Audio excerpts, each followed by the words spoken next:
बिस्मिल्लाहिर्रहमानिर्रहीम। अब हम तीसरा दौर देखेंगे, अर्ली मॉडर्न इंग्लिश पीरियड।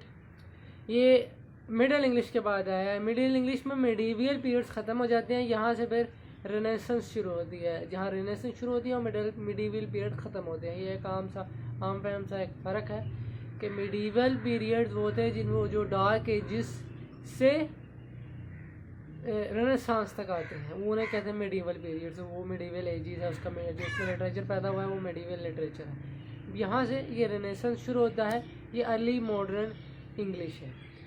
पहले हम इंग्लिश को ले लेते हैं। तो पिछली अंग्रेज़ी जो थी मिडल इंग्लिश जिसका नाम है, उसमें फ़्रेंच का इन्फ्लुएंस ज़्यादा था।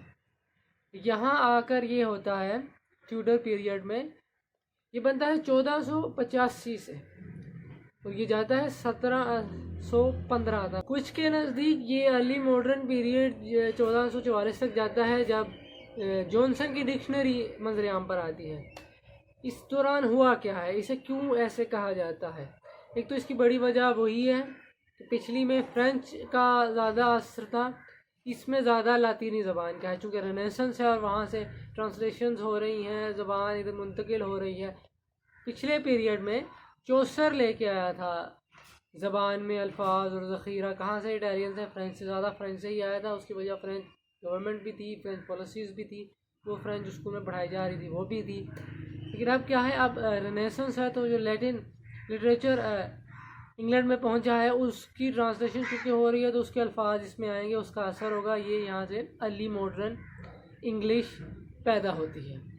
इसके जो बड़े नाम गिने जाते हैं, बड़े काम जो हैं, वो एक किंग्स बाइबल है और शेक्सपियर की पोइट्री है। अच्छा, इसे क्यों ऐसे कहा जाता है? इसमें ऐसा क्या हुआ था? इसमें एक ग्रेट वोवल शिफ्ट आया था जिसमें लॉन्ग वोवल्स जो थे वो बदल गए थे। लॉन्ग वोवल्स से मुराद यहाँ क्या है, जिसको हम आज डिप्थोंग्स बुलाते हैं, जिसमें 2 वोवल होते हैं। यहाँ ये फ़र्क आया था कि 2 से 1 की तरफ आ गए थे, यानी ज़बान थोड़ी सिंप्लीफाई हो गई थी और जो उसके स्पेलिंग थे वो नहीं बदले थे। यानी उसके एक्चुअल स्पेलिंग नहीं बदले, लेकिन उसके फोनेटिक जो स्पेलिंग्स हैं वो बदल गए हैं। उससे ये हुआ कि हम आज भी देखते हैं कि बहुत सारे लफ्ज़ हैं जो लिखने में कदरे मुख्तलिफ हैं, इससे कि उन्हें बोला किस तरह जाता है। ये इस वजह से फ़र्क आया था, इस ग्रेट वोवल शिफ्ट की वजह से। ये थ्रू आउट इस पीरियड में आता रहता है और ये अल्टीमेटली 18वीं सदी में कंप्लीट होता है, ऑलमोस्ट उसी वक्त की जिस वक्त वो जॉनसन की डिक्शनरी लिखी जाती है, वो भी जो 18वीं सदी में ही आती है। और ये थ्रू आउट इस दौरान ये ग्रेट वोवल शिफ्ट होता रहेगा। ये क्यों होता है, इसकी मुताबिक वजूहात बताई जाती हैं कि जी फ़्रेंच के जो अल्फाज थे, क्योंकि उसमें फ़्रेंच में ज़रा फ़र्क है उनके लिखने और बोलने का अंदाज़। अगर आप फ्रेंच आज भी देखें तो उसमें आज भी फ़र्क है, तो ये उसका कुछ असर है। ये कहा जाता है कि कुछ पॉपुलेशन माइग्रेट हुई थी, नॉर्थ से साउथ में आ गए थे लोग, उस वजह से उनके बोलने के अंदाज में फ़र्क आया था।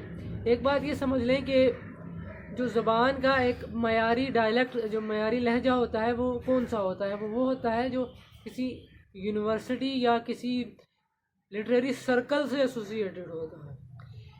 यहाँ पे भी कुछ ऐसा ही हुआ है कि वो कैपिटल में आ गए थे, वो बाहर से अपना लहजा लेके आए थे, अपने बोलने का अंदाज़ लेके आए थे, तो उस लहजे और पिछले लहजे का एक मिलाप पैदा हुआ। उन दोनों के मिलाप से एक बोलने का एक नया तरीका पैदा हुआ और ये अर्ली मॉडर्न जो स्टाइल है स्पीकिंग का वो पैदा हुआ।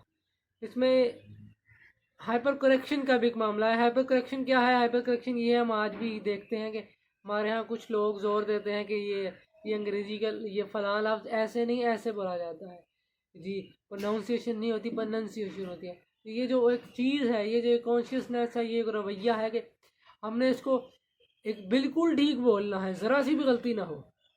इस रवैये के नतीजे में नए लहजे वजूद में आते हैं। कैसे? यानी एक लफ्ज़ है, आपने देखा, आपने उसे अपने लहजे में अदा कर दिया, ये आपका एक्सेंट, आपका एक डायलेक्ट, कुछ भी आप इसे नाम दें, नहीं, वो आपसे एसोसिएट हो गया कि यहाँ के रहने वाले इस ज़ुबान को ऐसे अदा करते हैं। लेकिन अगर आप ऐसा नहीं करते और आप उनके लहजे को नकल करने की कोशिश करते हैं, आप अपना जैसे सादा अल्फाज में हम कहते हैं कि मुंह टेढ़ा करके उनकी तरह बोलने की कोशिश करते हैं, हाइपर करेक्शन ये है, तो उसका नतीजा ये निकलता है कि ना तो हम वहाँ पहुँच पाते हैं, ना ही हम अपना कर पाते हैं। तो क्या होता है, दरमियान की एक हालत पैदा हो जाती है। ये दरमियान की हालत असल से करीब ज़रूर होती है, असल नहीं होती लेकिन असल से करीब होती है। इसका नतीजा फिर ये निकलता है कि वो जो दरमियानी हालत है वो डोमिनेट कर जाती है। क्यों कर जाती है डोमिनेट? उसकी वजह ये है कि वो दरमियान में है, वो वस्त में है। तो ना ये एक्सट्रीम ना वो एक्सट्रीम, वो दरमियान वाली ज़िंदा रह जाती है, और वो दोनों जो एक्सट्रीम वाले होती है वो मर जाती हैं। इसकी एक बड़ी एक मेजर मिसाल ये है अमेरिकनिज़म। अमेरिकनिज़म भी इसी दौरान शुरू हुआ था।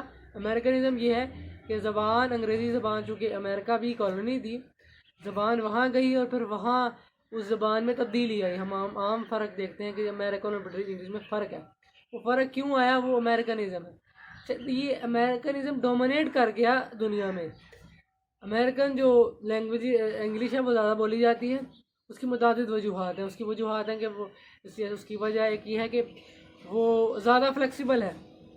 बिल्कुल ऐसे ही जो दरमियान में वो जो वस्त में एक तैयार होती है ज़बान, यानी जो बिल्कुल ही ओरिजिनल भी नहीं है ना ही आपकी है, वो दरमियान में एक हाइब्रिड लहजा पैदा हुआ है। वो हाइब्रिड लहजा फ्लेक्सिबल होगा।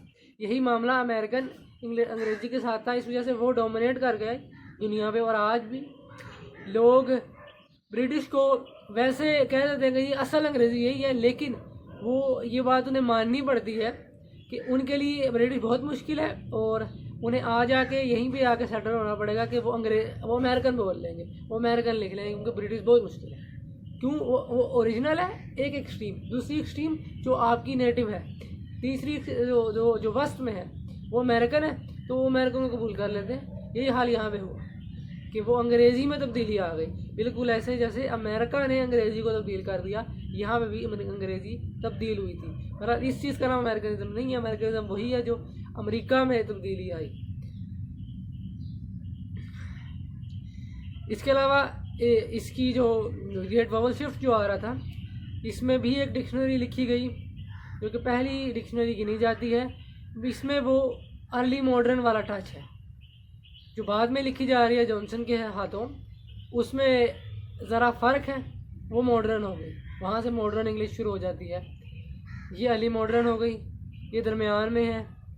बहरहाल ये ख़त्म हो गए वक्त के साथ साथ, क्योंकि ज़बानें वक्त के साथ साथ इवॉल्व होती हैं। तो चूँकि इवॉल्व हो गई उसमें, तो इस वजह से ये वाली ख़त्म हो गई। अब यहाँ ऐसा नहीं होगा कि आप कहेंगे, अभी सोच सकते हैं कि ये भी तो वस्त वाली ही बनी, लेकिन ये ख़त्म हो जाए। हाँ, ख़त्म हो गई। उसकी वजह ये थी कि इसके अपने स्पीकर्स भी मॉडर्न की तरफ शिफ्ट हो गए, इसके अपने स्पीकर्स बचे नहीं। अच्छा, अब यहाँ पे चूँकि रेनेसेंस शुरू होता है, सबसे पहले रेनेसेंस क्या है? रेनेसेंस वही है, उसकी रीबर्थ है। रीबर्थ किस चीज़ की? किसी भी चीज़ की। बुनियादी तौर पर ये आर्ट की रीबर्थ थी, कल्चर की रीबर्थ थी। ये इटली से ऑफ कोर्स शुरू हुई 14वीं सदी में, इंग्लैंड में ये आई है 16वीं सदी में। ये ऑलमोस्ट ये जो जहाँ से शुरू हो रहा है अर्ली ट्यूडर पीरियड या अर्ली मॉडर्न इंग्लिश पीरियड, ये 5th सेंचुरी है, लेकिन बिल्कुल उसका ये इख्तिताम है, तो इसको हम उस तरह से नहीं लेते। 16वीं सदी ही गिना जाता है कि 16वीं सदी में इंग्लिश रेनेसेंस शुरू हुआ। इंग्लिश रेनेसेंस के बिल्कुल साथ ही इंग्लिश रेफॉर्मेशन भी हुई। रेफॉर्मेशन ये थी कि हेनरी द 8 ने कह दिया कि अब वो पोप के अंडर नहीं रहेंगे, अपने रिलीजियस मामलों में पोप के अंडर नहीं रहेंगे। पार्लियामेंट ने एक एक्ट किया 1532 और 1534 के दरमियान। इसमें यह कहा गया कि जो सुप्रीम हेड है वो इंग्लिश चर्च का, वो मोनार्क होगा। जो भी इंग्लैंड का मोनार्क है, जो उनका किंग है, जो उनकी क्वीन है, जो भी है, वो चर्च ऑफ इंग्लैंड के हेड होंगे। इसे एंजेलिकन चर्च भी कहते हैं। ये यहाँ से कायम होती है एंजेलिकन चर्च। ये हेनरी द 8 ने की थी। उसकी वजूहत थी, पोप जो थे वो मुदाखलत करते थे, मोनार्क्स की ज़ाती ज़िंदगियों में भी मुदाखलत करते थे। इसकी एक हेनरी द 8 की एक बीवी को सज़ा हो गई थी, मौत की सज़ा दे दी गई थी, और वो पोप ने दी थी। उसमें इसका कोई ये कुछ नहीं कर सका। ये सब कुछ देख के कि मैं कुछ नहीं कर सका, ये सब कुछ हो रहा है, इन्होंने कहा कि जी बस अब हम उनके साथ मामला नहीं करेंगे। ये है इंग्लिश रेफॉर्मेशन।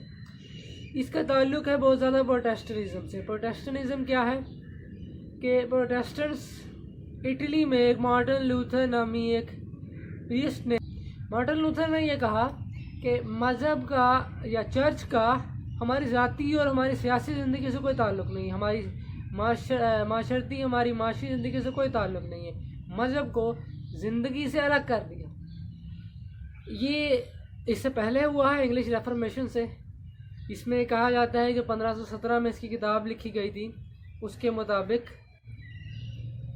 ये गिना जाता है कि प्रोटेस्टेंटिज्म यहाँ से शुरू होता है। उसके बाद इंग्लिश रेफर्मेशन का मामला है। ये ऑलमोस्ट एक दूसरे को बैक कर रहे हैं। यहाँ एक बड़ी एज आती है जिसका नाम एलिज़ाबेथन एज है या एलिज़ाबेथन एरा है। Elizabethan era of course queen Elizabeth the first के दौर को कहा जाता है। इसी दौरान शेक्सपियर का एरा है। मार्लो भी इसी वक्त का है और बेन जॉनसन भी इसी वक्त का है। एलिज़ाबेथन पीरियड को गोल्डन पीरियड कहा जाता है इंग्लिश हिस्ट्री का। इस दौरान जो सबसे डोमिनेंट जो लिटरेरी फील्ड या शॉनरा जो रहा है या जो जिस कैटेगरी में काम हुआ है वो थिएटर है, एलिज़ाबेथन थिएटर। इसके बड़े तीनों ड्रामेटिस्ट यही हैं, मार्लो, शेक्सपियर और जॉनसन। इसमें यूनिवर्सिटी विट्स भी आए। यूनिवर्सिटी विट्स कौन लोग थे? ये वो लोग थे जिन्होंने ऑक्सफोर्ड या कैम्ब्रिज से तालीम हासिल की थी और उसके बाद उन्होंने अदब तख्लीक किया था। इससे पहले तक कोई तालीम होती ज़रूर थी लेकिन इस तरह मामला नहीं था। ये जो एलिज़ाबेथन थिएटर है ये गोरबोटिक से शुरू होता है। ये एक सिनिकन ट्रेजेडी है। ये पहला एक एलिमेंट जो इस थिएटर में हमें मिलता है वो हमारी सिनिकन ट्रेजेडी है। सिनिकन ट्रेजेडी क्या थी? रिवेंज ट्रेजेडी थी कि एक कहानी होगी जिसमें हीरो के साथ कोई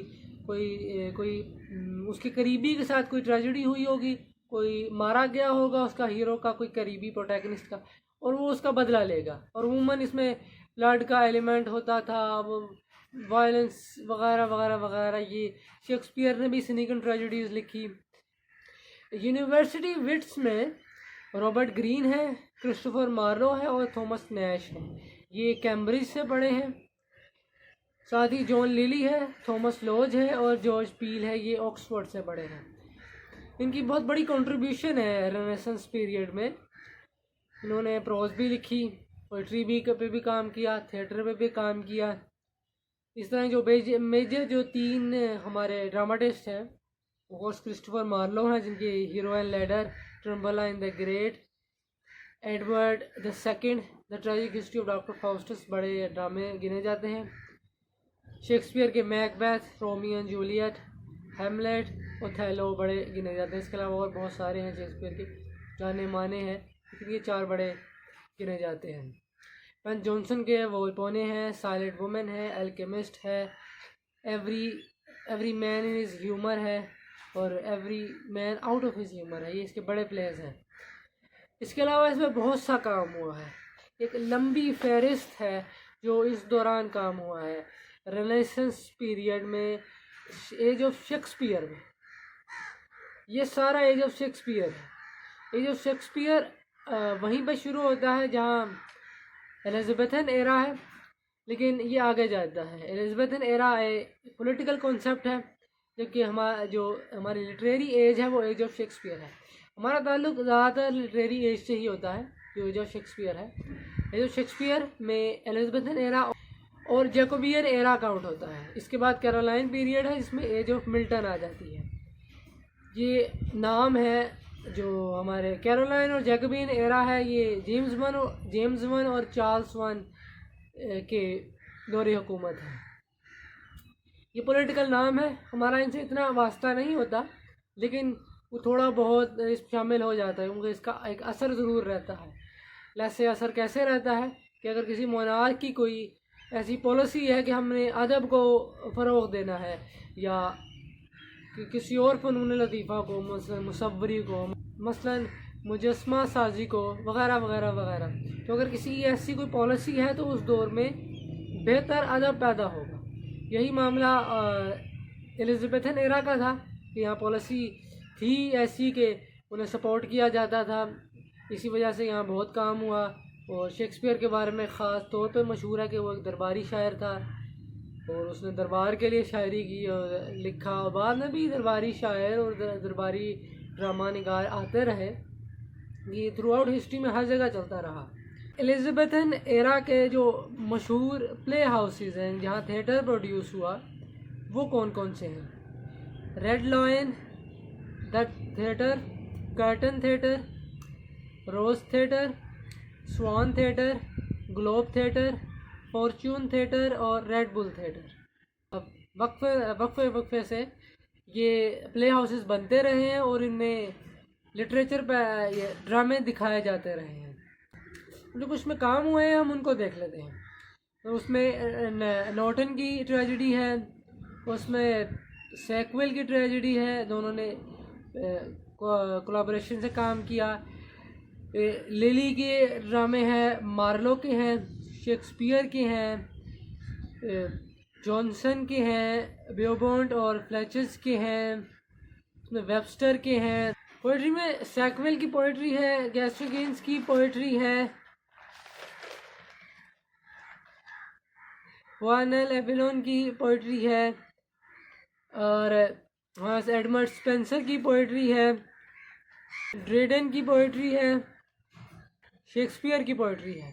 और प्रोज में फोक्स ने लिखा है, एशम्स ने लिखा है, लिली ने लिखा है, सिडनी ने लिखा है, वेब ने लिखा है, ग्रीन ने लिखा है, हेलिक्स ने लिखा है, लोज ने लिखा है, बुकर्स ने लिखा है, नैश ने लिखा है, बेकन ने लिखा है। ये सारे राइटर्स हैं जिनकी राइटिंग्स इस दौरान लिखी गई हैं, एज ऑफ शेक्सपियर में लिखी गई हैं।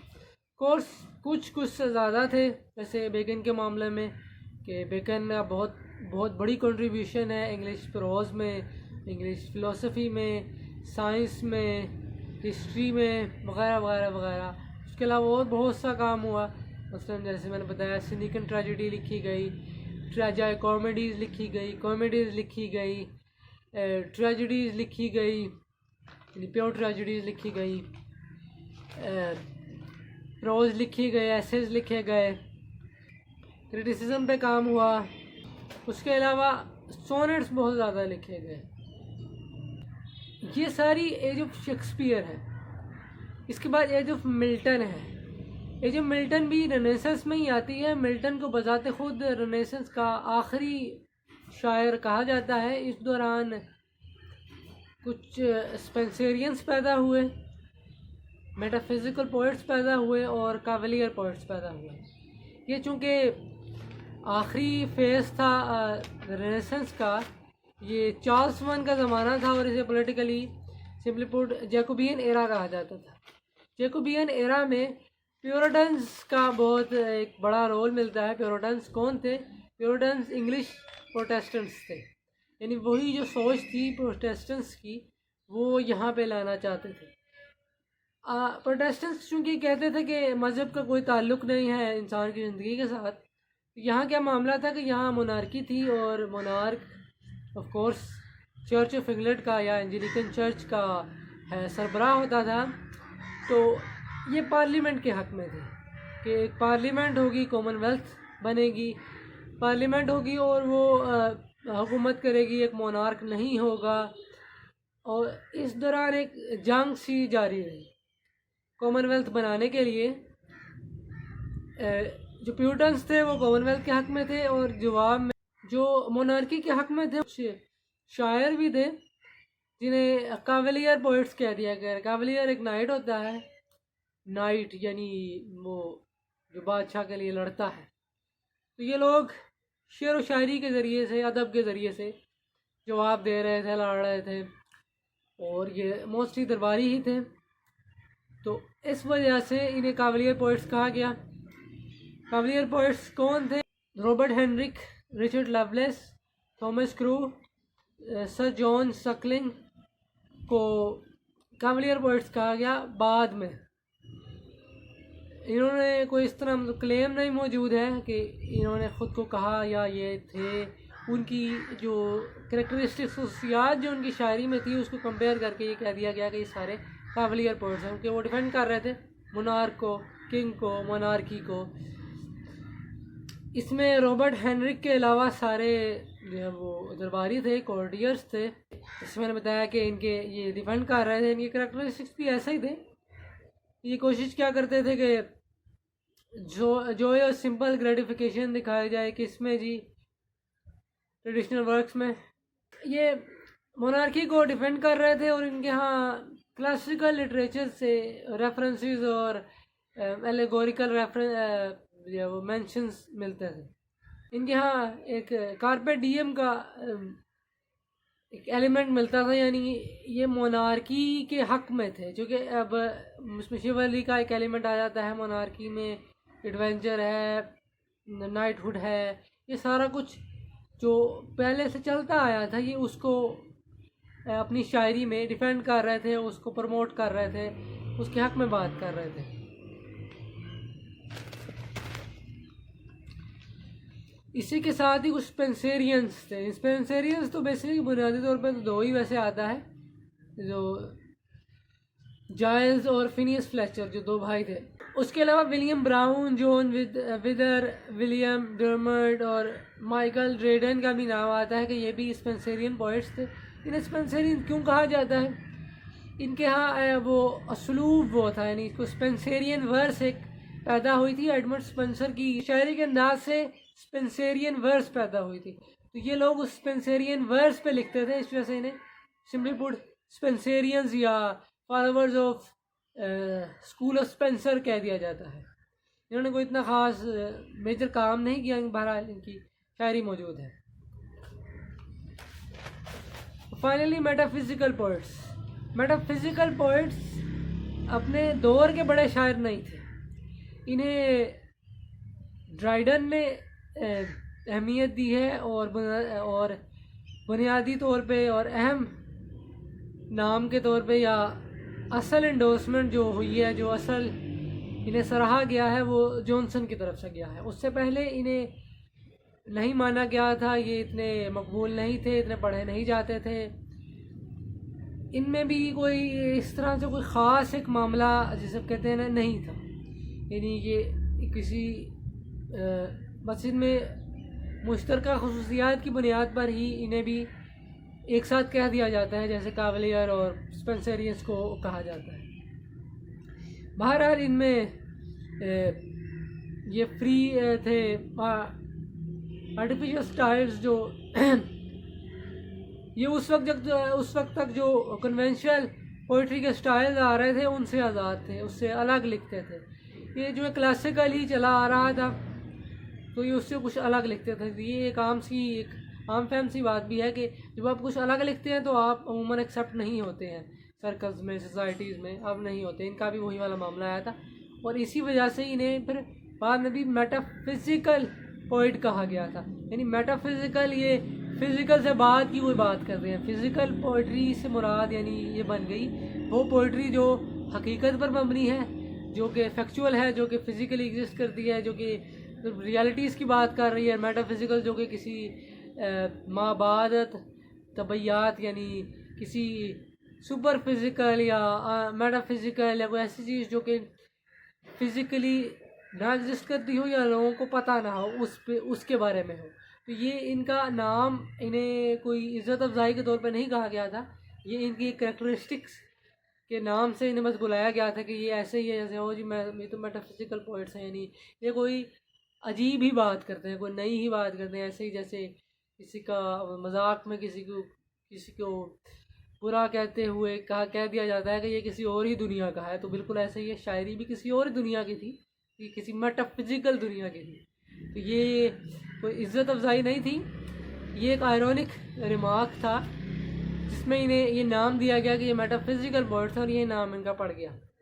इसमें कॉन्सीट्स और प्लेफुल वर्ड प्ले और विट और प्लेटोनिक इन्फ्लुएंसेस जैसे करेक्टरिस्टिक्स इसमें मौजूद थे। अब मज़ीद इसको बताता चलता हूँ कि मेटाफिजिकल जैसे इसमें सोल की बात होती थी। अब सोल इससे पहले ना शेक्सपियर ने कहीं बात की, ना चौसर ने कहीं बात की, ना उससे पिछलों ने कहीं कोई ऐसी बात की कि सोल होता है और ये होता है वो होता है। ये उनके लिए एक नई सी बात थी, और उनके लिए समझ लो इस तरह आज भी अगर आप किसी से पूछें कि किसे कहें तो किसी इंतहाई दुनियादार किस्म के शख्स जो सोल में यकीन ना रखता हो, तो वो सोल को ऐसे ही ट्रीट करेगा जैसे ये तो है बस कहानियाँ हैं और दिलासे हैं। बिल्कुल ऐसे ही यहाँ पे भी मामला था कि वो सोल इतना अहम नहीं था, वो फिज़िकल को मानते थे। मतलब वॉर पे स्टोरीज लिखी गई, मसलन एडवेंचर्स पे स्टोरीज लिखी गई, रियलिटीज़ पे, रिवेंज पे, लव पे, जो फिज़िकल लव था उस पर लिखा गया वगैरह वगैरह। लेकिन ये जो बिल्कुल ही एक नई बात थी हो गई ना कि खुदा पे बात की जा रही है, स्पिरिचुअलिटी पे बात की जा रही है, रूह पे बात की जा रही है, तो ये तो आउट ऑफ द वर्ल्ड वाली बात हो गई, किसी दूसरी दुनिया की बात हो गई उनके लिए। तो ये एक आयरॉनिक रिमार्क था, मेटाफिजिकल पोएट, ये उनका फिर नाम पड़ गया। और ये इसमें जॉनसन का ही रोल है, जॉनसन ने ही इनको नाम दिया है। ये मेटाफिजिकल पोएट्स हैं, और मुख्तलिफ इसमें भी आ रहा है कि कौन सा मेटाफिजिकल है कौन सा नहीं है। लेकिन ओवरऑल जो कहा जाता है उसमें अब्राहम कोले है, जॉन डन है, जॉन क्लीवलैंड है, कॉलिन बोरो है, जॉर्ज ह्यूबर्ट है, हेनरी वोगन है, एंड्रयू मार्वल है और रिचर्ड क्रोशो है। ये सारे हैं मेटाफिजिकल पोएट्स। और फाइनली इसमें मिल्टन है जो आखिरी गिना जाता है रेनेसांस। मिल्टन एक रिलीजियस पोएट था, रेडिकल क्रिश्चियन था, उसने पोइट्री भी उसी पे ही लिखी है मोस्टली। ये कॉमनवेल्थ के हक़ में था, यानी प्योरिटन्स के हक़ में था।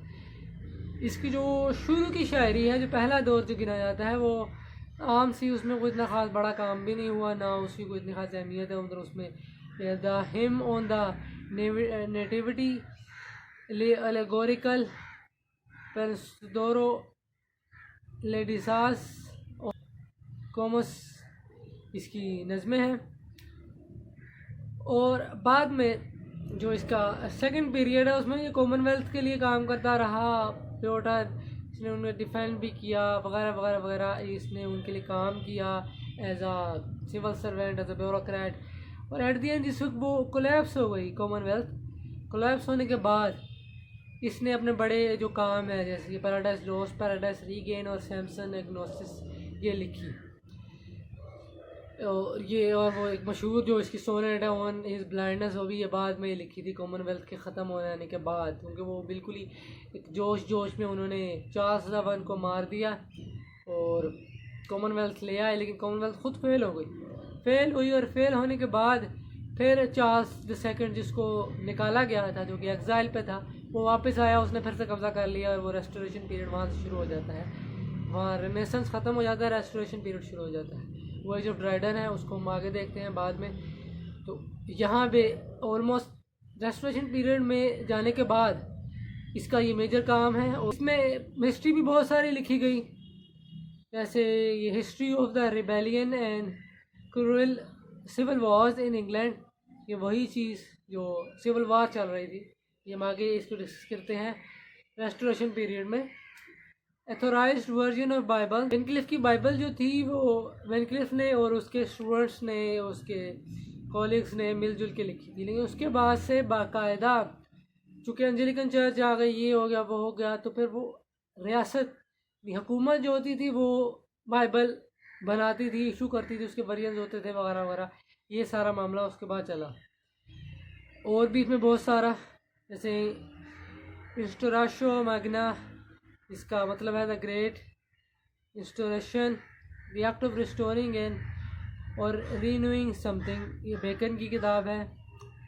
The new Atlantis, the autonomy of मेलेकोनी by Robert Burton, गेलिगियो Medici and हाइड्रोशियो कैपेया और the earn burial bye sir Thomas brown, on the doctrine discipline of divorce, एरोगेशिया bye Milton, Holi living, ये सरमन्स थे, और Holi living and Holi dying ये जर्मी Taylor के sermons थे। इस तरह ये लिखी गई।